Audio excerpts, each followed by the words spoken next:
Hello friends, and welcome back to Malinka Stories. Today I've got another highly upvoted post from Best of Redditor updates for y'all. Like always, I'll be reading you the post and giving you my opinions. Today's story comes from the Am I the Jerk subreddit.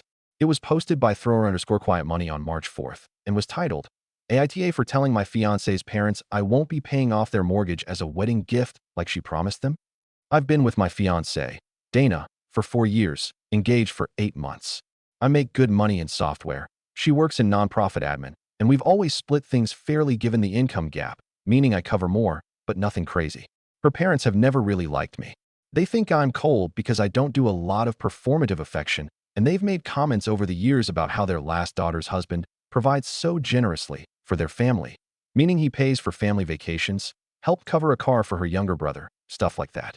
2 weeks ago, Dana and I were having dinner at her parents' house, and her dad brought up, very casually, like it was already decided, that once we're married, I'll obviously be helping them refinance and pay down a chunk of their mortgage, the way family does.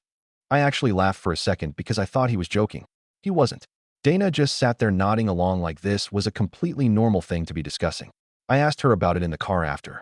She admitted she'd told her parents, months ago, that once we got married she was sure I'd want to help them out with the mortgage as a wedding gift to the family, since we'd be financially stable by then. She never asked me.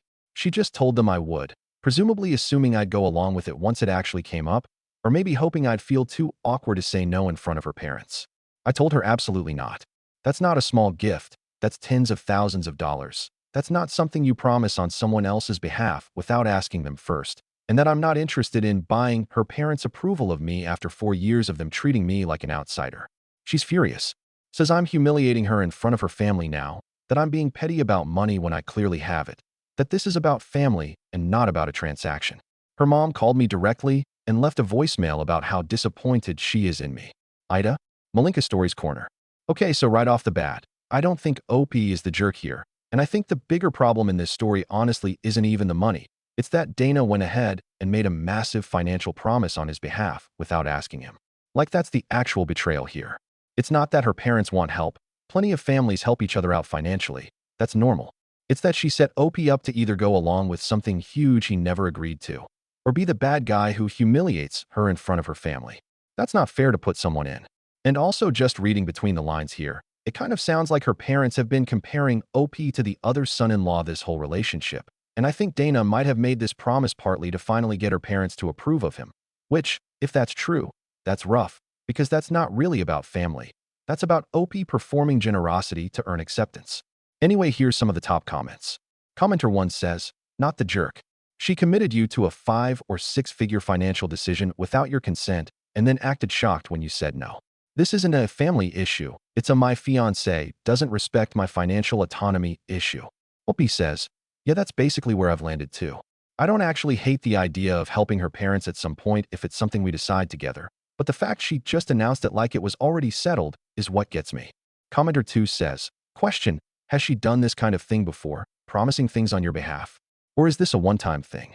OP says, now that you mention it, there was a smaller version of this last year. She told her book club I'd definitely host their end-of-year party at our place.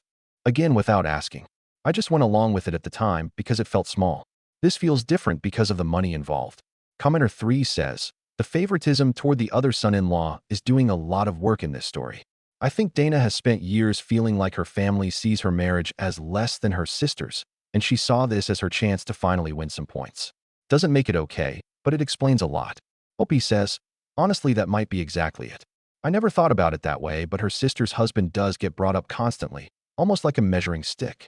Commenter 4 says, and TJ, but I'd be worried about marrying someone who makes big financial commitments for you without asking. That's a pattern, not an incident. Update, 6 days later. Hey everyone, wanted to give an update since a lot of people asked. Things got worse before they got better, and I'm honestly still not sure better is the right word. 2 days after my post, Dana's dad called me directly, not to apologize, but to explain why I was being unreasonable.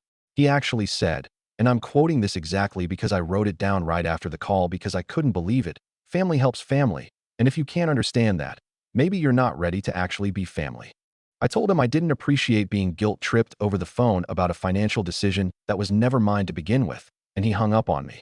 Dana didn't talk to me for almost 2 full days after that.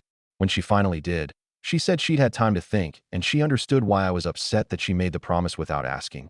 But she still thinks I should consider actually doing it. Just maybe not framed as a wedding gift specifically, more like helping out because we love them. I told her that's the same request with different packaging. Here's the part that really threw me though. While we were having that conversation, she mentioned, almost offhand, that part of the reason she wanted to do this is that her parents are actually in worse financial shape than I realized.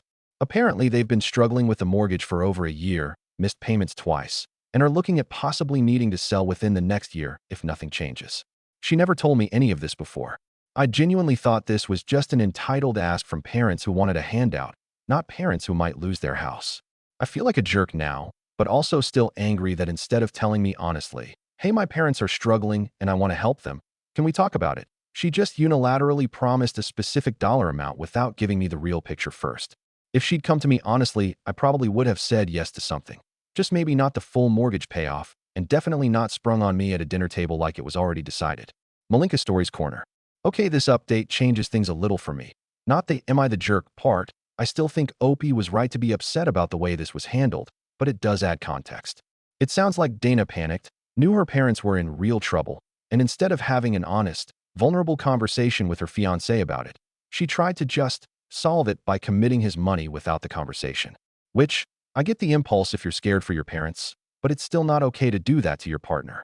I think the real issue now is going to be whether Dana can be honest going forward, because hiding the actual financial situation and then springing this solution on him at dinner is a pattern of avoiding hard conversations, not just a one-time bad call. Top comments on the update. Commenter 1 says, this is so much sadder than the original post. She was scared, and instead of being honest, she tried to manufacture a solution behind your back. Doesn't excuse it, but I feel for her a little now. Opie says, yeah, I feel for her too, honestly. I just wish she'd trusted me enough to actually tell me instead of doing it this way. Commenter 2 says, are you going to help them at all now that you know the real situation? Opie says, probably something. Yeah, but on our terms, and not the full mortgage. I told Dana I need her to be honest with me first, always, before I'll even consider it, and she agreed to that. We'll see. Commenter 3 says, honestly, this is a decent test of the relationship. How she handles being told no, but let's talk about it honestly, will tell you a lot about your future marriage. Okay, friends, that's it for today's story. Let me know what you think in the comments, and I'll see you next time.